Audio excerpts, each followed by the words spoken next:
How come Oktoberfest starts in September?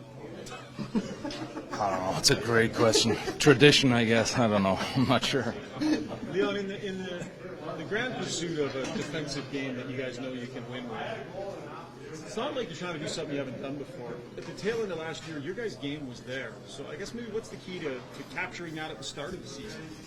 Yeah, I think it's more of a mindset than anything, not, feeling our way into a season. I think, find that urgency right off the get-go. And it's not that we're not trying to do that in the seasons prior, but, starts are key, and it gives you a buffer sometimes, when you do have a little bit of a slide. But obviously, we want to get off to a good start and, be rolling. Does it come with a trade-off? Like, to play the defensive game that you want, can you still push the offense that you guys are known for as well? Is there a give and take there, or can you do both?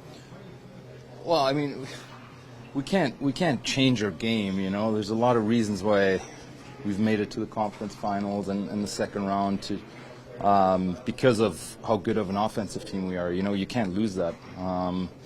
But there's little things that we need to tweak in our defensive game that we're all willing to do, and we have been, and just continue to chip away at that. Is it the sense that the buy-in this year is as great as it's ever been, and that's sort of a byproduct of just seeing for yourselves over the past couple of years what it's going to take?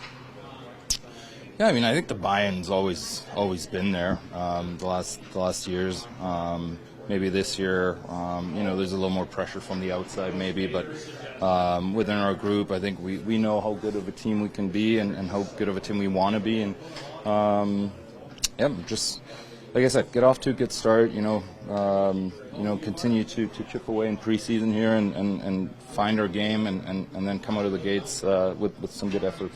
Last year, Leon, at the All-Star break, you'd mentioned you didn't really think you were playing great in the first half, despite having lots of points. How much of your game was due to the fact that you had to rehab all summer? You maybe didn't get to train the way you normally do. Like, do you feel that much better now, having a full summer of training? I mean, there's lots of times last year where I felt really good too. There's times where I didn't feel good, but that wasn't due to injury. That was just me not having my games, which is normal. That happens. But I had a really good summer. I feel really strong. I feel good. Had a good summer. And the power play obviously was historically good last year, but it's been 29% for 4 years. So last year was kind of an improvement, but it's been really good. And teams are always trying to figure out your power play. Do you have fun trying to always kind of counter what they do, and are we expecting to see a few more wrinkles here this season?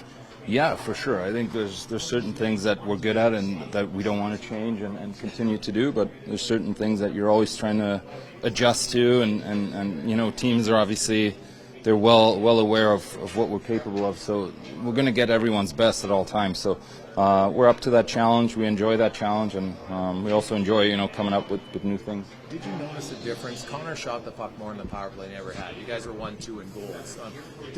Do you get open more now that he's more of a shooter, because teams have to respect that more than maybe they had in previous years? Well, if he's shooting it more, then I'm not getting it as much.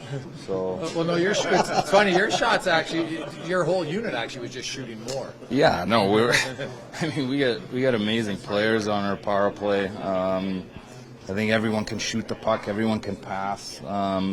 I think that's exactly what makes our power play so dangerous, right? So